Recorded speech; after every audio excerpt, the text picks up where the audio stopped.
Good morning सगळ्यांना। आज नाश्त्यामध्ये मी बनवते कच्च्या तांदूळापासून ढोकळा। त्याच्यासाठी मी रात्रीच 1 वाटी तांदूळ भिजवून ठेवला होता। रात्रभर तो भिजलेला आहे व्यवस्थित पाण्यामध्ये। आता त्याला मी एका मिक्सर जारमध्ये ट्रान्सफर केले। त्याच्यासोबत 1/4 कप मी घेतलेला आहे रवा किंवा सुजी तुम्ही घेऊ शकता। त्याच्यामध्ये 1 कप टाकलेला आहे आंबट दही, जेणेकरून हे इन्स्टंट आहे तर थोडंसं पीठ फुगायला हवं, त्यामुळे आंबट दही तुम्ही टाका। अशा प्रकारे त्याला मी बारीक वाटून घेतलेलं आहे। एकदम स्मूथ असं बॅटर बनवलं आहे। त्याच्यामध्ये थोडंही पाणी मी घातलेलं नाही आहे वाटताना।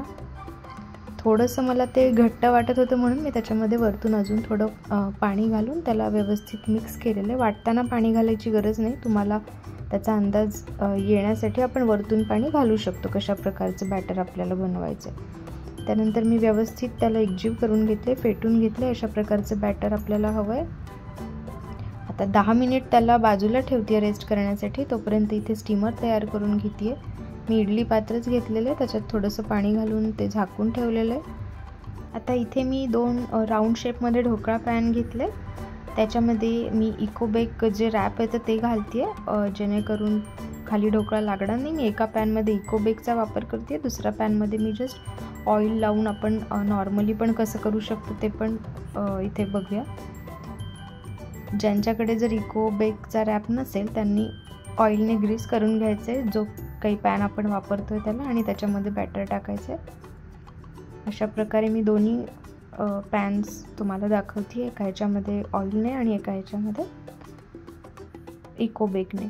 त्यानंतर मी इथे टाकलेलं आहे थोडीशी पिठी साखर, 1 चमचा पिठी साखर, 1 चमचा जिरं, चवीनुसार तुम्ही मीठ घालू शकता आणि व्यवस्थित याला मिक्स करायचे। हवं तर इथे 2 टीस्पून तुम्ही तेलाचा पण वापर करू शकता, मी तेल स्किप केलेलं इथे। त्याच्यानंतर 1 सॅशे मी टाकलेला आहे इनो, लेमन फ्लेवरचा इनो आहे, जवळपास हा पण 1 टीस्पूनच येतो। त्याच्यात हलकंसं पाणी घालायचं आहे त्याच्यावरती, म्हणजे ते फेस होतो त्याचा, आणि मग व्यवस्थित तुम्ही त्याला फेटून घ्यायचे जेणेकरून त्याचे लम्स नाही होणार आणि सगळीकडे ते मिक्स होईल, एकजीव होईल या पिठामध्ये। अशा प्रकारे पीठ फुगून आल्यानंतर तुम्ही त्याला ढोकळा पॅनमध्ये ट्रान्सफर करा। अशा प्रकारे मी दोन्ही पॅनमध्ये थोडं थोडं ढोकळ्याचं जे बॅटर आहे ते ओतून घेतलेलं आहे।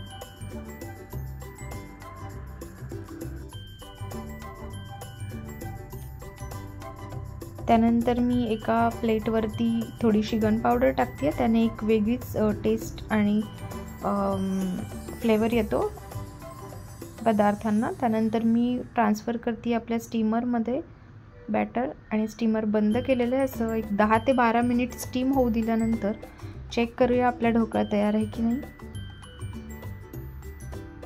हो, ढोकळा लागत नाही आहे सुरीला, याचा अर्थ आपला ढोकळा व्यवस्थित स्टीम झालेला आहे।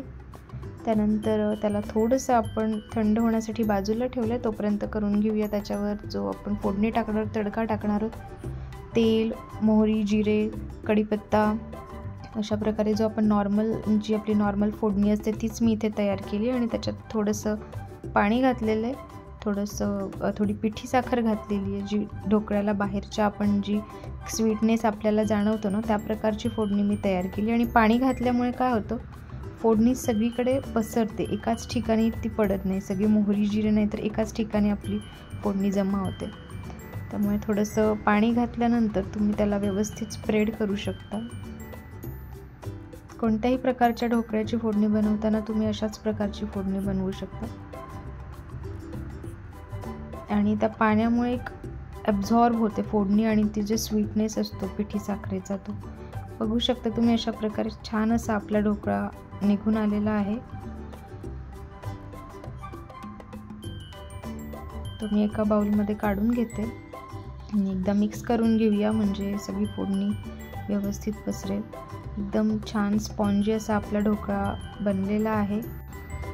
तुम्ही मधूनही बघू शकता एकदम छान जाळी त्याला पडली आहे। रात्रीच तांदूळ भिजवून नाश्त्यामध्ये एक छान ऑप्शन हा बनवू शकतो, सॉससोबत किंवा चटणीसोबत सर्व करा। Thank you for more videos, please subscribe the channel.